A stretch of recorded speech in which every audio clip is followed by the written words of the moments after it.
dalam kitab 1 Timotius pasal yang ketiga ayat 1 sampai yang ke-7. Saya akan membacakan untuk kita semua.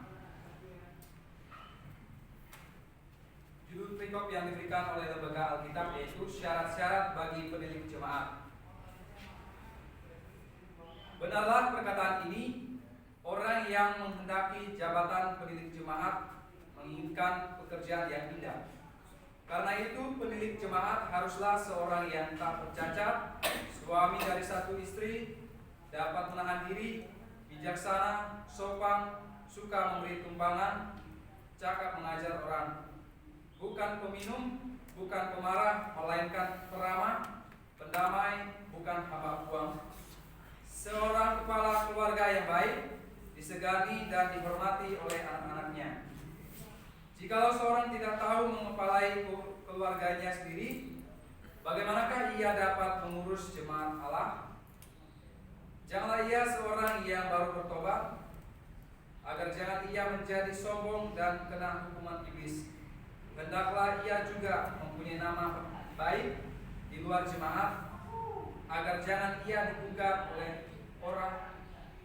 orang dan jatuh ke dalam jerat iblis. Sejauh firman Tuhan yang kita baca pada sore hari ini, berbahagialah yang membaca dan melakukan firman Tuhan ini dalam kehidupannya. Amin. Amin. Amin. Baik, pada saat ini sering terjadi hal-hal yang mungkin menurut setiap orang aneh dan tidak tahu apa yang harus dilakukan. Tetapi ketika dilihat dari proses kehidupan ini terjadi, tentunya ada suatu tujuan dan maksud yang unik bagi setiap orang dalam kehidupan ini. Dalam pembahasan ini saya akan memberikan tema kepada kita, yaitu kriteria seorang penilik jemaat yang benar. Adapun tema besar yang diberikan oleh Lembaga Alkitab yaitu doktrin yang benar dan kesalehan. Penulis kitab Timotius yaitu Rasul Paulus sendiri, di mana kitab ini ditulis sekitar tahun 65 Masehi, dan kitab ini ditujukan kepada Timotius sendiri, di mana Timotius adalah wakil dari Paulus untuk menjadi seorang pengurus jemaat di Efesus pada saat itu. Nah, tujuannya adalah untuk mengarahkan Timotius mengelola bahkan mengurus urusan gereja pada saat itu. Di dalam pembahasan ini ada beberapa ciri yang kita lihat dari kriteria seorang penilik jemaat yang benar menurut 1 Timotius pasal 3 ayat 1 sampai 7. Yang pertama adalah kriteria pribadi seorang penilik jemaat yang benar menurut ayat 2 sampai ayat 4.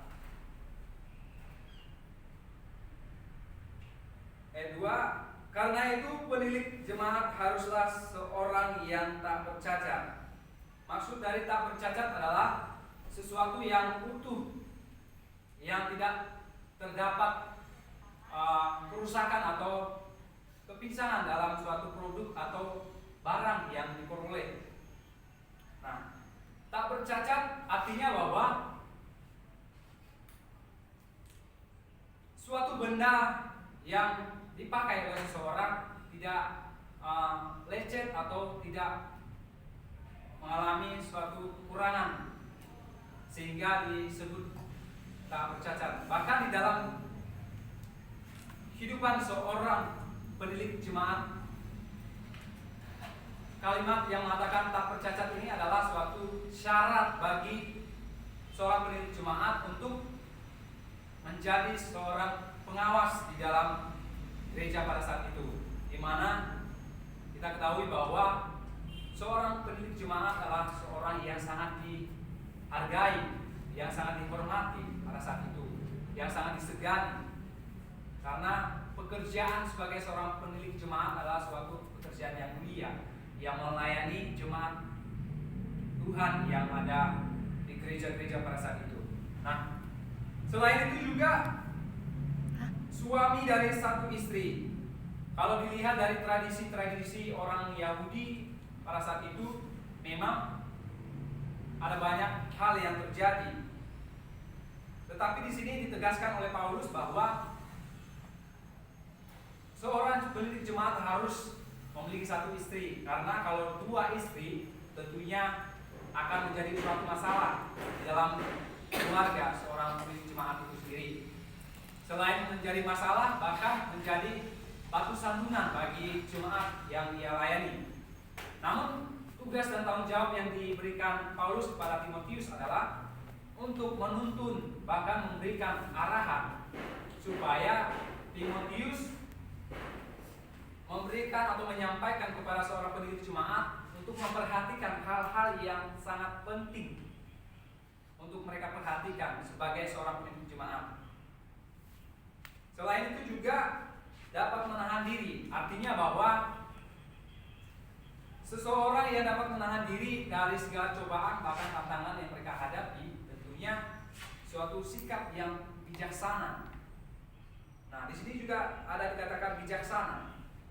Orang yang dapat menahan diri, orang yang bisa bijaksana, tentunya suatu tindakan yang mereka ambil tepat sesuai dengan apa yang dibutuhkan saat itu. Nah, selain itu juga seorang pendidik jemaat harus memiliki sifat yang sopan. Artinya bahwa setiap perkataan, setiap ucapan yang disampaikan kepada jemaat harus dengan kata-kata yang sopan, tidak secara gamblang mengungkapkan kata-kata yang tidak baik, bahkan mengungkapkan kata-kata yang tidak menjadi berkat bagi orang lain. Nah, selain itu juga suka memberi tumpangan ketika ada seseorang yang membutuhkan pertolongan, bahkan membutuhkan bantuan. Nah, kriteria seorang pendidik jemaat ini juga harus ada yang namanya sifat yang suka memberi tumpangan, membantu orang lain dalam kesusahan, bahkan ketika ada jemaat yang kesusahan dia bantu. Dan ia juga harus memiliki kemampuan atau potensi untuk cakap mengajar. Artinya bahwa cakap mengajar ini adalah seseorang yang memiliki pengetahuan atau pikiran yang sangat pintar untuk menyampaikan sesuatu yang ia sampaikan kepada orang lain, sehingga suatu kalimat yang disampaikan dapat menjadi hal yang bermanfaat bagi orang lain. Nah, selain itu juga di sini kita melihat bahwa bukan peminum, bukan pemarah. Antonim dari kalimat yang sebelumnya berarti suatu hal yang sangat dilarang untuk seorang pendidik jemaat miliki sifat yang seperti itu.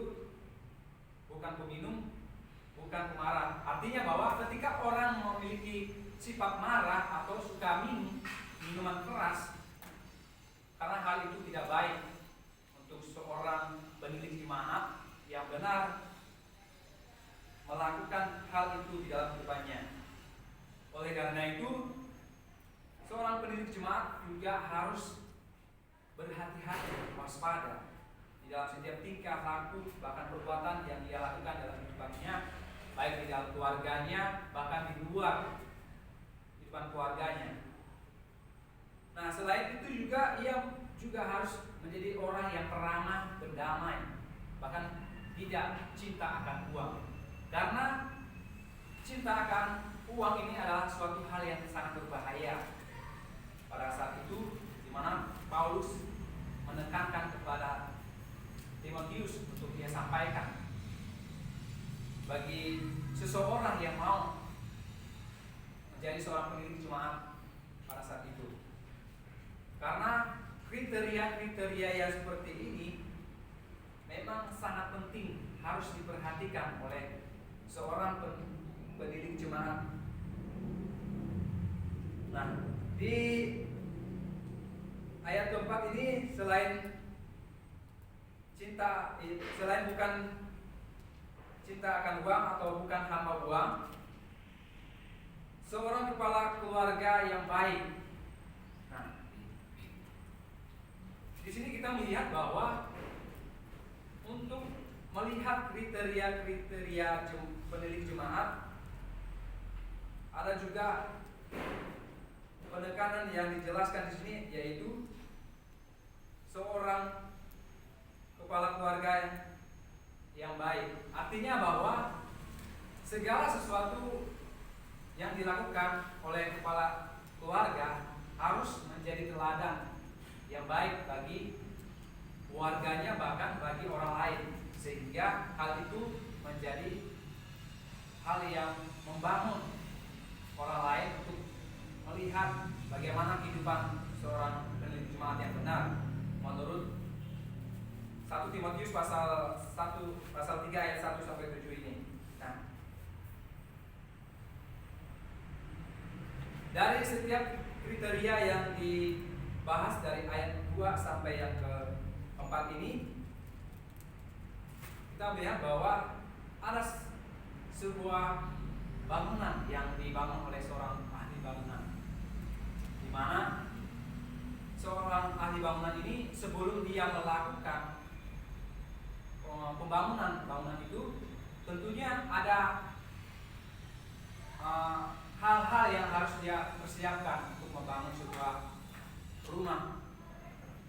Tentunya materialnya dia harus pilih yang terbaik, yang berkualitas dan tahan lama. Tentunya hal-hal itu yang dia perhatikan supaya bangunan itu tidak mudah roboh, sehingga bangunan itu menjadi bangunan yang dapat digunakan dengan tahan lama dan dapat memberikan kualitas yang baik. Nah, artinya bahwa dari pelajaran seorang ahli bangunan ini kita belajar bahwa untuk memilih atau membuat sesuatu itu harus melihat dari kualitas atau kriteria-kriteria yang mana yang wajib digunakan untuk memperoleh hasil yang baik. Nah, bagaimana dalam kehidupan jemaat saat ini ketika melihat seorang pemimpin di dalam gereja? Apakah hanya sebatas melihat, menilai sebatas di luarnya saja, atau hanya sebatas melihat dari segi penampilannya? Tentunya dari seluruh kehidupan seorang pemimpin gereja itu sendiri. Artinya bahwa segala sesuatu yang dinilai tentunya ada maksud dan tujuan yang penting bagi kehidupan setiap orang.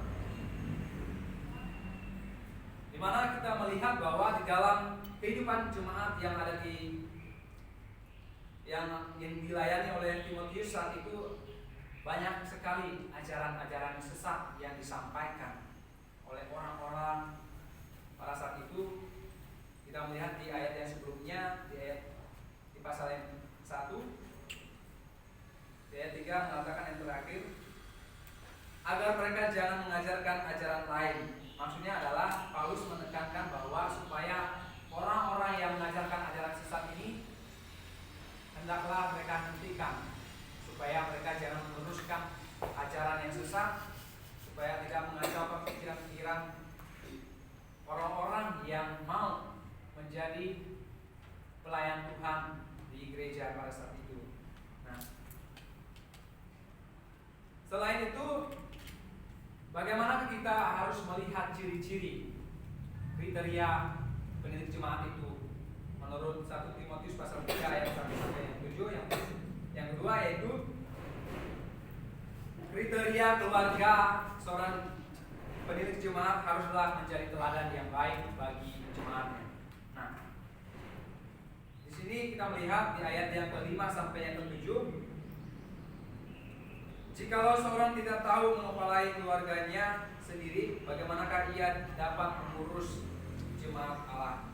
Artinya bahwa seseorang penilik jemaat harus mengintrospeksi diri untuk segala sesuatu yang mereka lakukan harus sesuai dengan firman Tuhan, agar apa yang mereka lakukan sesuai dengan kriteria yang mereka miliki saat waktu itu. Selain memiliki kriteria yang baik, tentunya tidak ada komentar atau kritikan bagi mereka untuk menjatuhkan mereka menjadi seorang penilik jemaat pada saat itu. Nah, selain itu juga janganlah ia seorang yang baru bertobat. Nah, di sini kata jangan adalah suatu larangan, bahwa jangan sampai orang yang baru bertobat hanya sekedar mengetahui firman Tuhan sebatas sekilas doang, tidak mengerti dengan mendalam Alkitab itu. Jangan sampai mereka menjadikan dirinya sombong, bahkan tidak mau diatur, bahkan tidak mau dinasihati oleh orang yang lebih tinggi derajatnya daripada dia yang baru ditunjukkan sebagai seorang pemilik jemaat saat itu.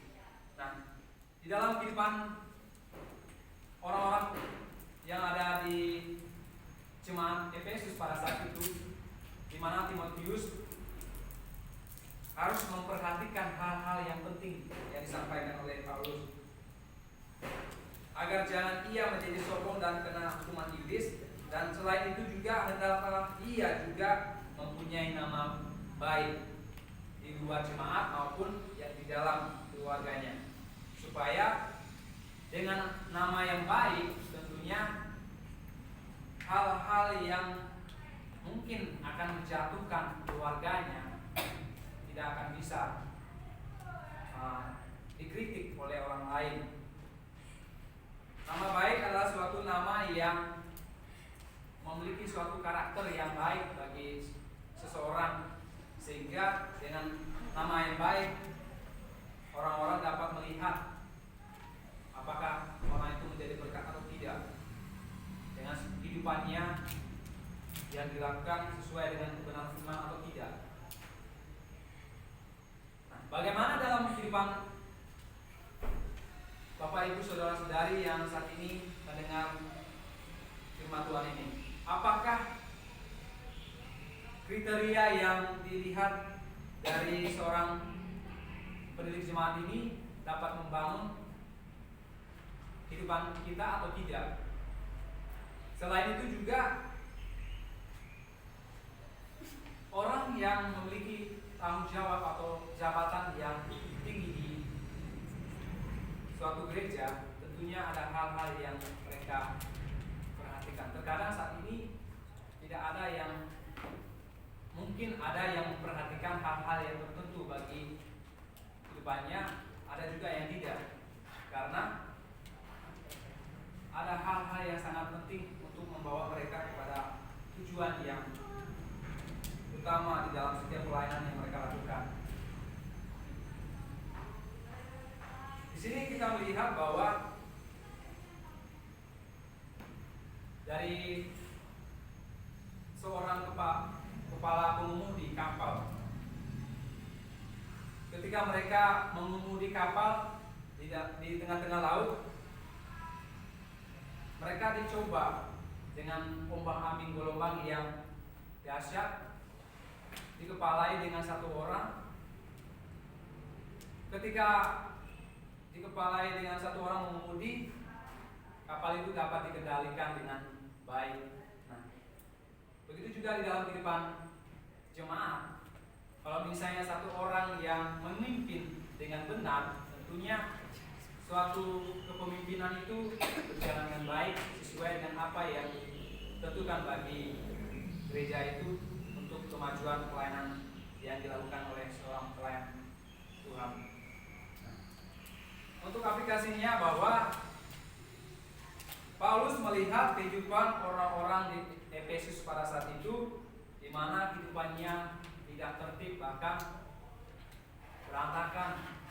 Banyak hal-hal yang diajarkan menurut doktrin-doktrin yang berbeda-beda. Tetapi di sini Paulus menekankan bahwa supaya Timotius menyampaikan kepada orang-orang pada saat itu yang ingin memiliki jabatan sebagai seorang pemimpin jemaat yang benar, ada syarat-syarat yang harus mereka perhatikan. dan harus mereka lakukan sesuai dengan ketentuan yang disampaikan oleh Paulus saat itu.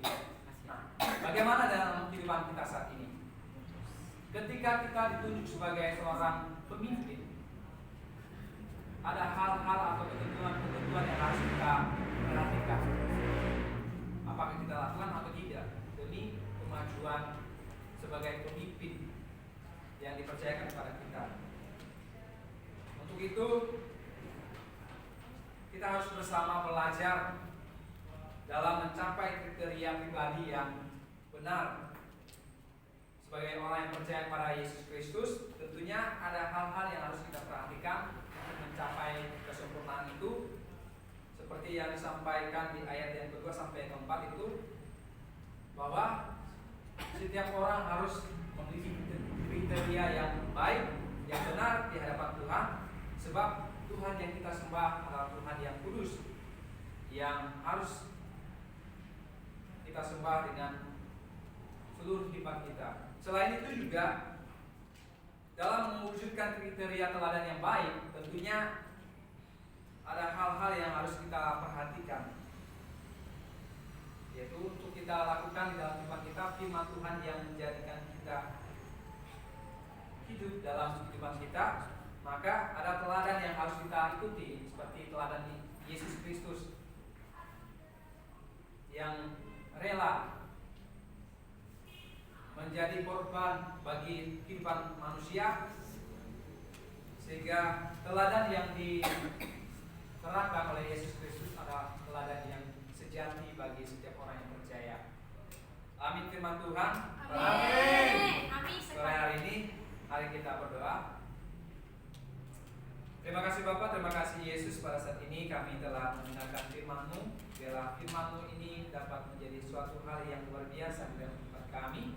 Kami yang dipercaya bahwa semuanya kembali kepada Tuhan. Biarlah Tuhan yang menyempurnakan segala sesuatunya saat ini ya Bapak. Terima kasih Bapak. Kiranya Tuhan memberkati kami semua. Dalam nama Yesus Kristus. Haleluya. Amin. Amin. Oke, terima kasih. Iya Pak, makasih banyak. Ya, tuh jemaatku pada tidur waktu tadi. Waktu kamu ngobrol itu jemaat tidur. Walaupun dikasih kopi. Walaupun dikasih kopi. Oh, karena kopi kali ya.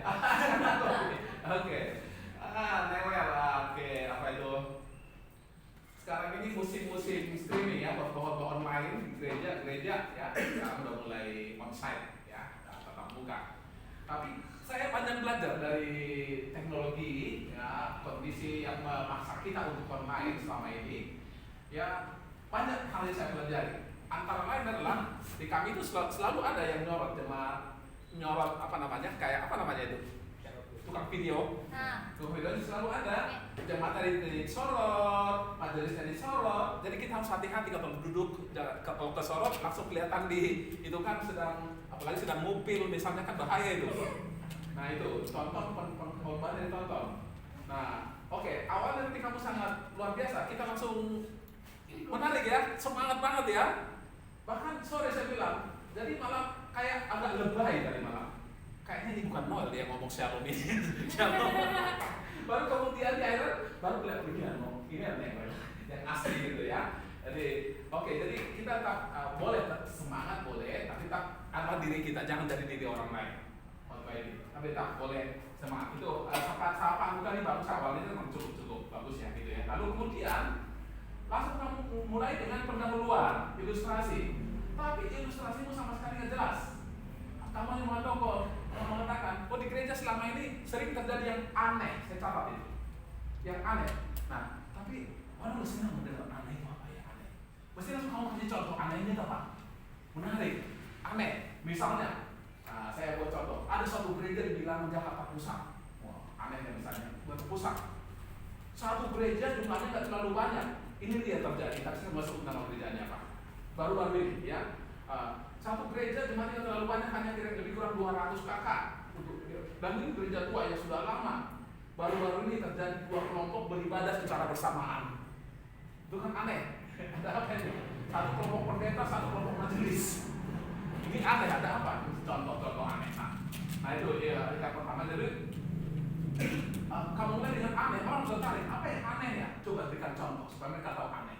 Lalu silakan mengatakan demikianlah firman Tuhan pada hari ini, agar terhindar dari hal-hal yang aneh, maka perlu ada kriteria misalnya. Kriteria itu mungkin pengantar yang baik masuk. Lalu kalau masuk pada Timotius 1 Timotius 3 ayat 1 sampai 5 ya, sampai 7 itu. Lalu sampaikan situ. Kemudian udah sampai di situ, langsung katakan syarat-syarat penilik jemaat. Mestinya kamu jelaskan dulu penilik jemaat itu apa. Tadi kamu nggak jelas sama sekali. Penilik jemaat itu apa? Episkopos misalnya. Artinya apa? Gimana tugasnya apa saja itu? Nah, kalau penilik jemaat berarti mungkin seperti kali propam, seperti Sambo, polisinya polisi kan gitu ya. Penilik jemaat ini harus menjadi pendetanya pendeta. Dia harus lebih murni, lebih apa? Memilih jemaat A, B, C, D, udah beres belum? Pelayanan udah beres belum? Dan lain sebagainya. Itu tanggung jawabnya berat. Berbeda dengan diaken, di bawahnya itu diaken itu ayat 8 misalnya. Kalau diaken itu lebih kepada administrasi supaya tertib bagaimana, jangan boros-boros, jangan tukar korupsi dan sebagainya. Kalau episkopos ini harus jasmani rohani menjadi teladan. Harus dicari tahu itu supaya jemaat mengerti apa itu episkopos, apa itu pemilih jemaat dan sebagainya, supaya jemaat mengerti. Nah setelah tahu, ternyata syarat menjadi episkopos adalah, nah ini saya nggak tahu Pak Ketua dan saudara-saudara semua, saudara-saudara mau sarjana juga ini, ada 16 kriteria loh itu. Nah wajar kalau kita bosan mendengar Anda menjelaskan 16 kriteria. Anda nggak salah, karena memang perikop ini menuntut kita 16 kriteria itu. Tapi ada cara lain menurut hemat saya, ada cara lain. Nah ini kita buat menjadi khotbah berseri. Bagi menjadi 4 misalnya, kita akan sebutkan misalnya 4 kriteria, lalu jelaskan secara detail 4 kriteria, berikut contoh-contoh real, supaya mendarat daripada ada 16 contoh dan jemaat bosan dan menjadi tidak jelas. Menurut saya gitu ya. Nah itu jadi bisa menjadi 4 minggu misalnya. Tapi dia sebenarnya kriterianya dia harus menjadi teladan pasti. Teladan hal apa? Suami dari satu istri dan sebagainya. Tapi jelaskan satu-satu dan harus detail. Harus menjadi jelas. Karena 16 tadi wajar kalau menjadi tidak mengakar, tidak menjadi jelas dan terlalu banyak poinnya. Nah, itu masukkan dari itu. Mumpung di situ supaya saya tambah. Ya. Dari 16 itu kau mengklasifikasikan. Menarik. Ya. Kriteria secara rohani. Nah, itu. Secara jasmani. Secara sosial. Nah, supaya gampang. Nah, itu malah bagus. Jadi kita buat menarik gitu. Itu tugas pengkhotbah. Karena Paulus tidak berkhotbah untuk Timotius. Dia menulis. Dari 16 itu coba secara keluarga, suami dan istri bisa memimpin, Dihormati anak-anaknya. Dihormati anak-anak gitu. Kualifikasi rohani tadi, jangan baru bertobat. Ini. Terus sosial, jangan pemabuk, jangan marah-marah. Gitu apa jadi buat satu. Jadi dari 16 itu mungkin Ini menarik ya, menarik. sehingga nanti kita menguraikan